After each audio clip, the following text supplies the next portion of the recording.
கடவுளால் படைச்ச எல்லா உயிரினத்திட்டையும் எவன் ஒருத்தன் அன்பு செலுத்துறானோ அதுதாங்க ஐயா உண்மையான மனிதநேயம்.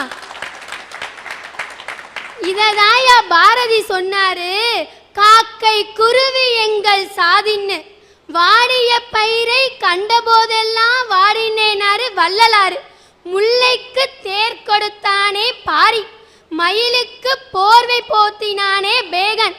இதெல்லாம் மனிதநேயத்தோட வெளிப்பாடு தானேங்கயா. அதனாலதான் சொல்றேன், இந்த அவசரமான உலகத்துல நம்ம உடனடியா தேட வேண்டியது மனிதநேயத்தை மட்டும்தாங்கயா. அற்புதம். ஏன்னு கேட்டா, நீ சொன்னம்மா முல்லைக்கு தேர் கொடுத்தான்னா எந்த காலத்துல கொடுத்தான்? இப்ப கொடுப்பானா?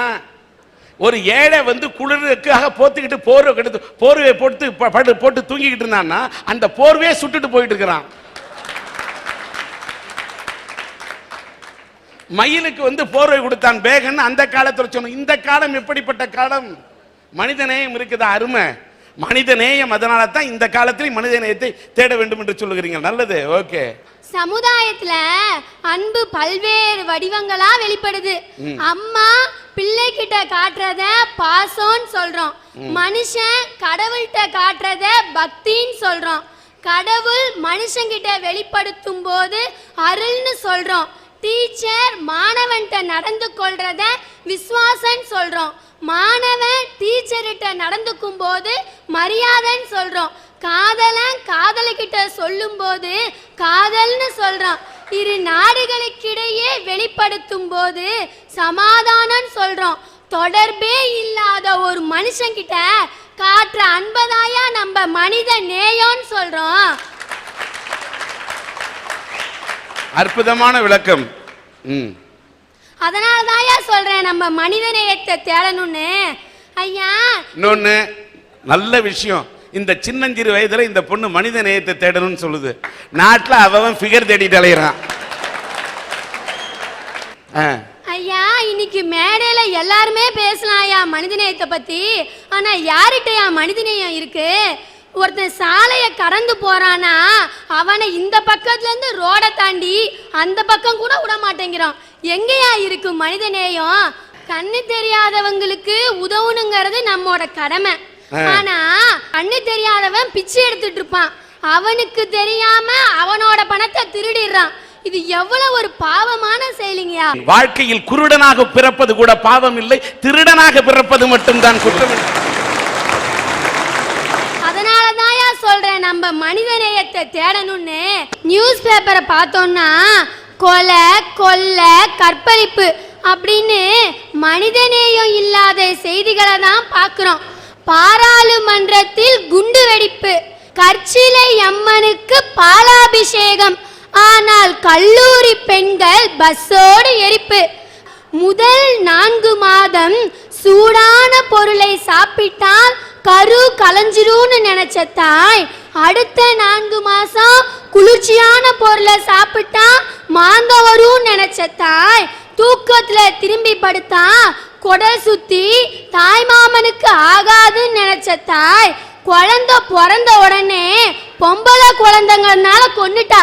எங்கேயா இருக்கு அந்த தாய்கிட்ட மனிதநேயம்?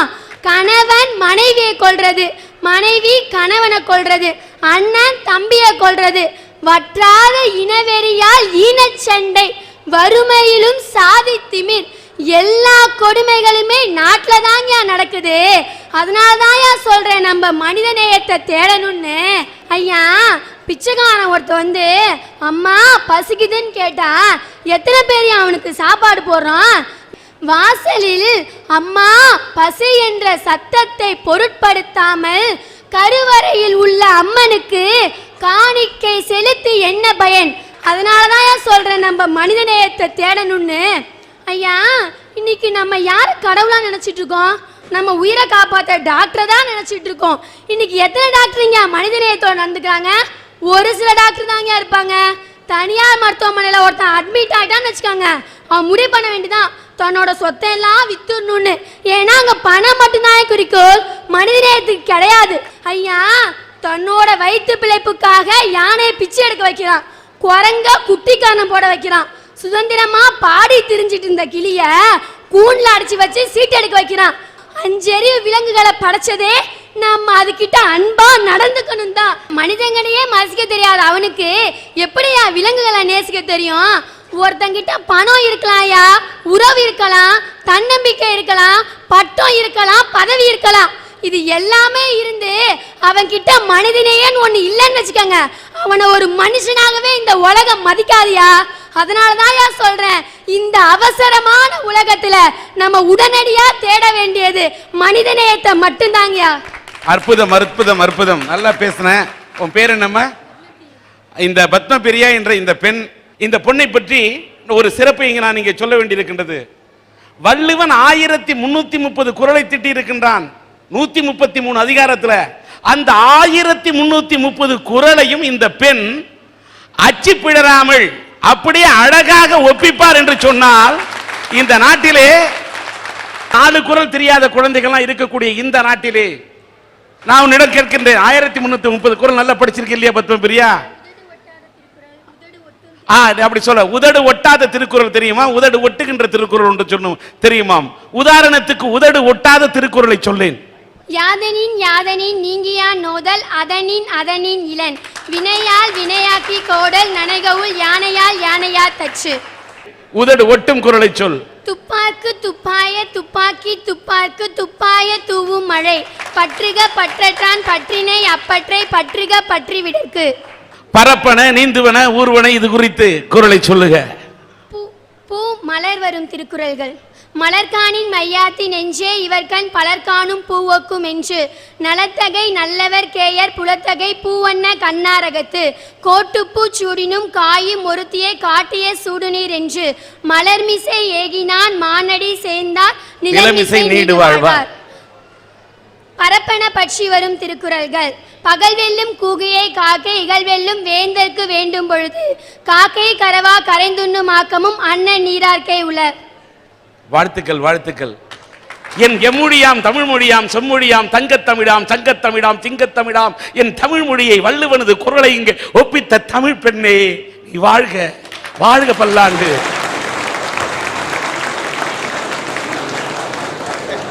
இந்த பொண்ணு 1330 குறளையும் ஒப்பிப்பது சிறப்பல்ல, தலைகீழே அந்த குறளை எழுத. சும்மா சில பேர் சொல்லுவான் தலைகீழ எழுத வேண்டும், தலைகீழ இந்த பெண் எழுதுமா.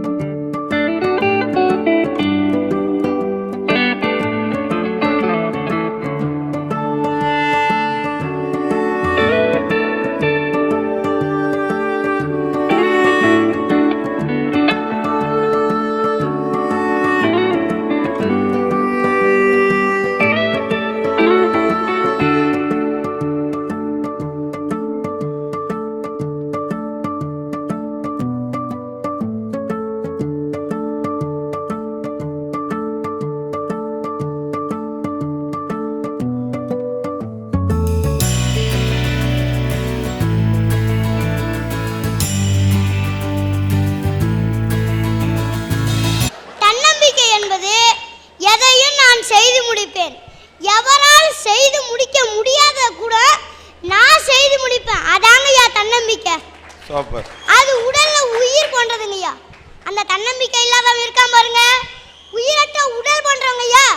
ஐயா தன்னம்பிக்கைன்னா பிறரை நம்புறது தன்னம்பிக்கை இல்ல, தன்னை தானே நம்புவதாங்கய்யா தன்னம்பிக்கை. பேரறிஞர் அண்ணா தெரியுங்கய்யா, அவரு சின்ன வயசுல 11ஆம் படிக்கிறப்ப தேர்வுல தோல்வி அடைஞ்சிட்டாரு. அதுக்காக அவர் கவலைப்படல. பல பேச்சு போட்டிலையும் தோத்துருக்காரு, அதுக்காகவும் அவர் கவலைப்படல. ஆனா நாடு இன்னைக்கு என்ன சொல்லுது அவரை பத்தி? பேரறிஞர், சிறந்த பேச்சாளர், சீர்திருத்த எழுத்தாளர், இப்பெல்லாம் சொல்ல காரணம் என்னங்கய்யா? அவருடைய சிபாரிசாங்கய்யா, செல்வாக்காங்கய்யா, பணமாய்யா, உறவாங்கய்யா. இதெல்லாம் கிடையாது, அவருடைய முழுக்க முழுக்க தன்னம்பிக்கை மட்டும்தாங்கய்யா. தமிழகத்தில் பிறந்து அமெரிக்காவில் வாழ்ந்து இன்னைக்கு அரிய சாதனைகளை படைத்து அறிவியல் மேதை வெங்கட்ராமன் அவர்கள் நோபல் பரிசு பெற்றிருக்காரு. அதுக்கு காரணம் என்னங்கய்யா? அவருடைய தன்னம்பிக்கை தாங்கய்யா. எனவே சொல்றேங்கய்யா, இந்த அவசர உலகத்துல நாம எல்லாரும் எதை தேடணும்னா தன்னம்பிக்கை மட்டும்தாங்கய்யா. நம்ம உலகத்துல வளரும் நாடு வளர்ந்த நாடுன்னு 2 வகையா இருக்குங்கய்யா. அதுல வளர்ந்த நாட்டுல ஜப்பான் நாட்டையும் அமெரிக்க நாட்டையும் ஏயா சொல்றாங்க?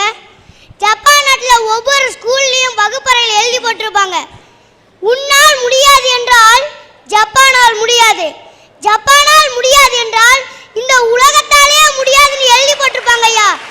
அப்படி அந்த சின்ன குழந்தைகளுக்கு கூட தன்னம்பிக்கையை ஊட்டி வளர்த்தனால்தான் இன்னைக்கு வளர்ந்த நாடுல ஜப்பானும் ஒரு இடம் பெற்றிருக்குய்யா.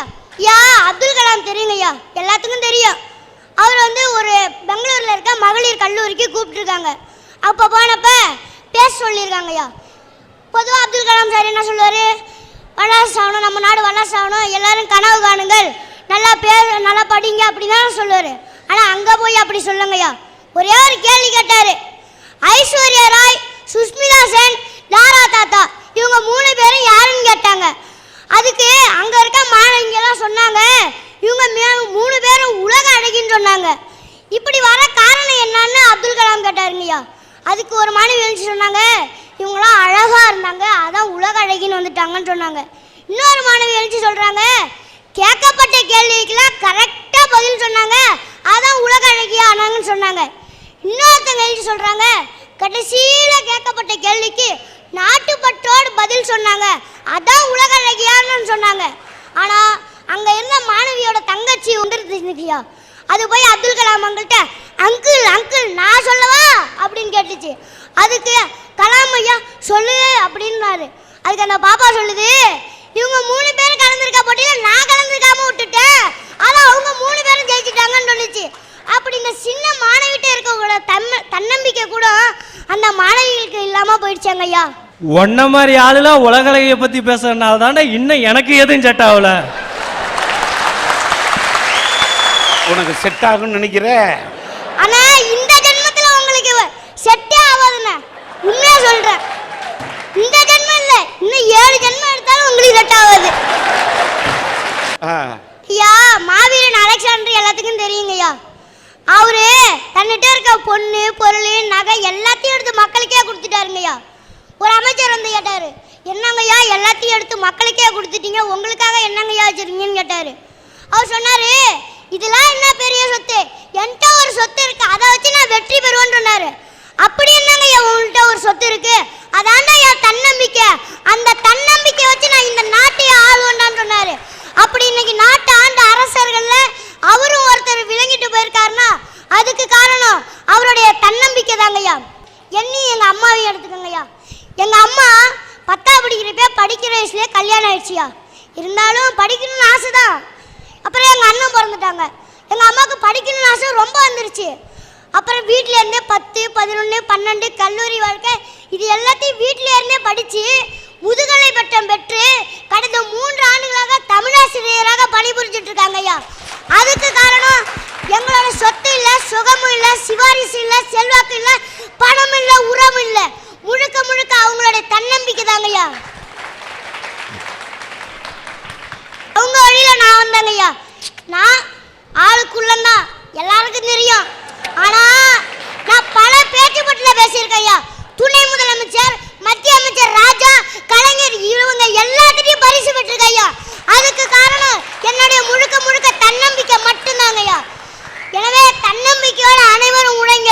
உழைத்தால் தான் உயர்வு பெற முடியும், படித்தால் தான் பதவி பெற முடியும், இவை இரண்டால் தான் பணம் பெற முடியும், பணம் பெற்றால் தான் உறவை பெற முடியும், உறவை பெற்றால் தான் மனித நேயத்தை பெற முடியும், மனித நேயத்தை பெற்றால் தான் ஒற்றுமையை பெற முடியும், ஒற்றுமையை பெற்றால் தான் நம்மை காத்து வரும் இயற்கை வளங்களை நாம் ஒற்றுமையாக கூடி காக்க முடியும்.